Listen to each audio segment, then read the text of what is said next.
Namaste to all. They have put very nicely the lights here where I can't see the audience. Friends, you are comfortable only in English or can I use some Hindi words also? You'll have to be a little louder. Both is okay. Yeah. So, this particular topic, I'm sure anybody and everybody in the audience would be knowing more than what I know about this, but as I have been fortunate to stand in front of you and speak about this, and there are certain things which are there in the mind which I thought I'll share with you. Did you ever get a chance to see a book called as Data Sovereignty? In case you can search on the Google and see, there are 7 authors to it. This Data Sovereignty book which came up, that was one of the first discussion in Delhi circuits about data privacy, data security, or data localization. What about the cyber crimes which is happening? And it probably that gave one insight to the politicians and the policy makers in Delhi. The book has one of the lead author as Lieutenant General Shekatkar, who also happens to be the chairman of Shekatkar Committee, which talked about CDS and other reforms in India.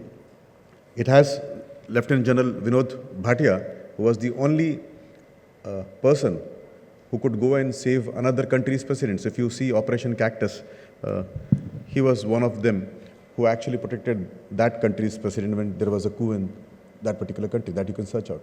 Or Lieutenant General Khandari, who was Director General of Defense Intelligence Agency, Mr. Ranade, who was Joint Director in RAW. So this book which was written talked about various things, and I'll talk about few things out of that book because I was fortunate to be one of the authors. The book was given a preface by the then Chairman ISRO, Kiran Kumar. In the book, we mentioned one particular part, the first 5 pages, which talks about colonization and the impact of colonization on mankind for the last 10,000, 20,000 years. We divided colonization into 3 parts. You are very learned, you are all capable people. I don't have to go into details. The first colonization which we defined and we thought is of military colonization. What is military colonization? So they brought 2 groups of people, 2 set of human beings. They fought with each other with stones, sticks, tried to rule over each other, tried to make the other person feel feared and obey. Then they scaled up from sticks and stones to sword, from sword to cannon to guns, and then you see these jets flying over your head and bombarding. So this was a military colonization. I don't have to speak much on that because each of you know about it. But there, in the last 200 years, 250 years, another set of colonization started, and people don't fight traditional wars. And these are called as non-kinetic war. These are different kind of wars, and energy colonization started coming up. You would have seen in the last few weeks, maybe that Russia wants to sell us oil at a premium, at a discount. We are ready to buy it, but there are nations who speak about this deal in a different way. हमको खरीदना, उनको बेचना है, ये बीच में क्यों बोल रहे हैं? We have a sovereign right to buy from anybody which we want. But this is what is energy colonization. Those who don't produce oil would like to dictate terms on what will be the trade of oil, the muscle flexing, and that was discussed in this book in 1 or 2 paragraphs called as energy colonization. But what was discussed in this book in length and breadth was data colonization, which started in the last 2-3 decades, where the wars will become beautiful. When I use the word beautiful, because there will not be any kind of dust or noise, there will not be any pollution in the war. Nobody will bombard, nobody will bring your buildings down, your infrastructure down. There will not be any kind of noise. There will not be any kind of bloodshed. You won't see, bodies lying here and there. This will be a beautiful war. No noise, no blood. But this will be more dangerous and impactful war. And this war to come is non-kinetic warfare with data colonization, where you'll see your data would be compromised. You would be made to do what they want to do. They would know about you, what you don't want to share. And this will lead to colonization. Unfortunately, when I'm talking to you today, you would have seen AIMS server in Delhi has been compromised. And if you understand, it's a grave thing because AIMS Delhi is a place where all the senior ministers, prime ministers, former presidents, journals, people who matter, they take medical advice or medical treatment there. And somebody who understands warfare, if they have this data, naturally they could predict or make some inference where they can take decisions which are contrary to our interest. So this particular part of the book which talks about this made me to read more about this particular part. And one shlok which General Shekatkar talked to me, and I thought I should share it with you all, August gathering, who are decision makers in the corporate. You would form the opinions, you would actually make this country become a better place to live. And that was Ashwaneva, Gajaneva, Sihaneva, Chaneva, Ajat Putra Balidata, Devo Durbal Ghataka. Now, how does this particular shloka impact this particular gathering today here? And how many of you did understand this shloka? Can you just raise your hand? Have you heard this shloka before this? Okay, so for the benefit of the larger crowd, the shlok is Ashwaneva. Ashwaneva means, have you ever heard a horse being sacrificed on the altar of God? कभी घोड़े का बलि देते सुना है क्या? Gajaneva. Gaja is elephant. Have you ever heard elephant being sacrificed on the altar of God? हाथी की कभी बलि होती है? सिंह नेवच्च never. Nobody tries to sacrifice lions, right? Lions or tigers. They are predators. They would harm you if you try to do that. The fourth line is very important. Ajat Putra Balidata. What is Ajat? Ajat is goat, bakra. His putra, that is his son, he is only sacrificed. Bakre ki maa kab tak khair banayegi. And then General Shekatkar, when he was training us, he said, the last line is very important. Devo Durbal Ghataka. Even gods would not, have mercy on you if you are weak and meek. If you are weak, everybody will take advantage of you. And when you becomes not only you as an individual, but you as an organization, you as a state are weak, people will take advantage. And if you are a powerful state, nobody will look to you. They will not dare to look at you. And that probably this particular shloka fits today's cyber world, data world, the non-kinetic world, where the data are being stored. Two examples, and then I would like to keep my point. One example is today's example itself with the servers there. How many of you have heard about the exodus which happened in Bangalore a couple of years back for Northeast students? Are you aware of this? All of a sudden there were some news, there were some WhatsApp messages going on, and many of the students of Northeast started flying out of Bangalore. They started fearing. Was this genuine? Was this done by somebody who was a prankster? It is not easy for a prankster to come out with this kind of prank and make a large-scale exodus which happened that time. Then if you deep dive, even if we don't admit that officially, I'm sure this happened because of somebody who tried to do this deliberately. Maybe there is a state actor who did it. How did this happen? Was there some security parameters been breached? And answer is yes. I can go on with this kind of list of challenges which we have faced as society, as country. And when these kind of things were there, then there were several rounds of consultation, round tables which happened across the country. One of this which we are doing today, talking to you. And then we understood as a policy maker that we should understand what are the needs, what are the technological capabilities which we have, which should be deployed. My most favorite topic is the PDP, the Personal Data Protection Bill, which is now been floated, draft is there. My request to you all is, please go through the draft, it's in the public domain. Give your inputs as individuals, as organization. Do that because that will secure our future. Our children will depend on what inputs we will give. It's so cool to say that, what happens if the data goes out? Or otherwise you see a kind of conversation which happens at television debates about privacy, and they check that why does the government want to have data on Aadhaar? And on the other side, we are so comfortable giving everything on the social media. We don't ask what is going on social media.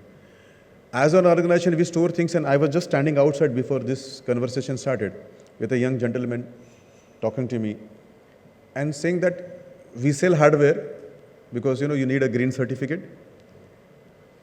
And we all know it's not only green certificate, but the organizations also would like to salvage some money out of that. And there are people who would be interested to sell it. But when it goes out, do we really sanitize that? And then we have seen examples world across where the data has been harvested out of this, and which is against the will of the organization which sells this particular green e-waste. Now, as it may be as small as that e-waste, or it may be as serious as this server been hacked in Delhi today when we are talking to you. I think this all needs a lot of challenges. There are policy visions which are there. There are documents. As a government, as a policymaker, if we just think ourselves sitting in that cocoon, probably will not be able to give out the best of the policy which is possible. We have not traveled across the country, across the globe. Many of you have traveled across the globe. Probably you know better than us. If you give us insights, that will help us to do that. 3-4 part, and which I'll talk about, is that look at the journey which we have done as country, where we were talking about opposing computers when in railways, and today railways issues more than 3 million tickets a day. Since its inception, CRIS, which I'm very proud to be a governing council member there, since inception, 1986, not a single ticket been sold by our neighbors in western side, Pakis, or not a single ticket been sold by our friends sitting in the northern side, the Chinese. We sell our own tickets. Nobody else sells. Have you ever faced a situation where you have gone to the railway for a travel and somebody says that I have purchased this particular ticket or this particular berth before you have done it? Not a single incident. But how many attacks we would be facing it? Now, that kind of level of security is needed, and who will provide this kind of security? It is impossible for us sitting in the government to hire people and get it done. It is you who would train us, tell us, make us aware what kind of securities are needed in the current challenges, and we will be happy to hire. I'm trying to give you one more insight. If you can just tell us how we can harness this data to make more monetary gains, and 2 examples which will help you. When the Prime Minister from the Red Fort talked to you, everybody, that will be using space for railways, many of them were surprised to know that how would space help in running a railway. We all know that earlier we used to have a common announcements on railway platform, and I'm sure one of you or many of you would have also heard this particular announcement. The platform change of the train. Have you heard this particular part? So and so train अब 4 number पे नहीं आके 5 number के platform पे आएगी. कभी सुना है ऐसा? कितने लोगों ने सुना जरा? So I can just, so almost everybody is like me from. And when I became governing council member, we were having this meeting, and those days Suresh Prabhu was the railway minister, and he told to me in Marathi, Vineet अनेक लोक मरतात रे, त्यांचे accident होतात, पायाला लागतं. What this means is, when this platform change happens, everybody tries to rush to that another platform. Pregnant ladies, old people, not well, ill. And why all of them? Fit and fine people like you and me, if they are carrying bags in that rush when we rub, we may face some accidents, right? Toe breaking, we may bang to something. There were people who jump in panic on a track and then they are run through by a train. So he said this death or this accidents are useless. This happens because we don't announce in time. Can we overcome? This was discussed further. One of you came and told that it is very easy. Why don't we use geospatial techniques? And geospatial techniques were deployed. Gagan was used. ISRO came forward. That's how we use space. And today, we are proud to tell you, plus or minus 2 meters where the coach would come. Where is your ticket and where your coach will come. You don't have to only know the platform, but we tell you exactly where do you stand. And that helps you. Why 2 meters? Because the coach, northern gate or southern gate, would come in that 2 meters. You don't have to walk beyond 5 or 10 steps. Does it help? The data provides that, yes. The deaths and the accidents because of this particular incidence of platform change has come down drastically. 2, earlier it was so painful to get up in the morning, 4 o'clock, go to the station to catch a train at 5 o'clock, and then the train lands up at 9 o'clock. We were all pained. अगर पहले बता देते तो घर से 8 बजे निकलते, नाश्ता करके निकलते, आराम से निकलते. If it is a female, then another fear comes up, social fears are there. With this particular initiative of using geospatial techniques for railway, now you tell where there is the train exactly, and you come to know the travel distance between your house and the platform is known to you. You know the platform. What happens is, efficiency goes up, wastage comes down, law and order situations have come down, accidents have come down, and it's what a simple use of technology which is available. And with 5G coming in, will we have more services like this? Answer is yes. Who will be the biggest user of 5G? Naturally, government will be one of the bigger users, right? And if you have this kind of solutions, simple solution which will help mankind, which will help citizens, which will help passengers, aren't we committed to passengers? Let us talk little greed, थोड़ा मतलबी होके बात करते हैं. जो passenger है वही तो हमारा वोटर है ना. So if I don't do it for passenger, at least I'll do it for myself. So please come ahead, tell us, educate us. What are the new technologies, techniques, processes which can make life better for our citizens? It will be win-win for all of us. And let me give you another example. Have you seen budgets, railway budgets? How many of you do read it? My request to you is do read these budgets. You take out the pink papers of last couple of years, at least 10 years, 12 years. Pink papers are the finalized budgets which come up and tell this.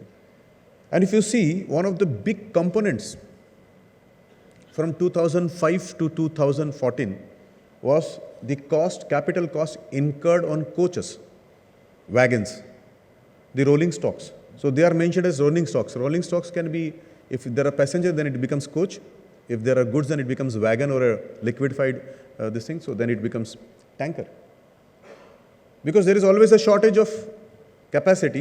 And when there is a shortage of capacity, what is the best thing is to buy a wagon, buy a rolling stock, and throw that out. The current dispensation came. Teams were put. I was fortunate. I was one of the task force members those days. And how do you solve this problem? And what is the cost of this rolling stock? It's not something simple like a water, 20 bucks or 50 bucks. Each rolling stock is not less than 1 crore rupees. And say you buy 1,000 rolling stocks, you will end up spending 1,000 crore rupees out of your budget. Each time the budget is spent, who pays for it, gentlemen? You pay for it, right? You earn very hard. You keep away from your family, you pay taxes, and then this is spent. But a simplified technology, somebody youngster came up and said, sir, one of the problems of this rolling stock is there is a shortage in one part, another part there are lined up things. So if you go to Kurla in this Mumbai, you would see on the sidelines, or Kandivali here, then sidelines there are a lot of waste wagons were standing. So once they come to one particular destination, they lie there. And in case somebody else wants it, they were used to purchase it or they would cry foul. With deployment of RFID, a low-cost resource. Now, can railways tell where is the assets? Each and every asset has been pinned. The railway minister, the CRB, the coach in charge, the GMs of the zones, each of them know where is the rolling stock standing. And is there an optimum utilization? You see there is a drastic reduction of purchase of this rolling stock. Does it mean that we have not allocated rolling stocks? But the utilization has increased substantially. Where it was 69% utilization, the utilization has gone to 93%. What happened in this?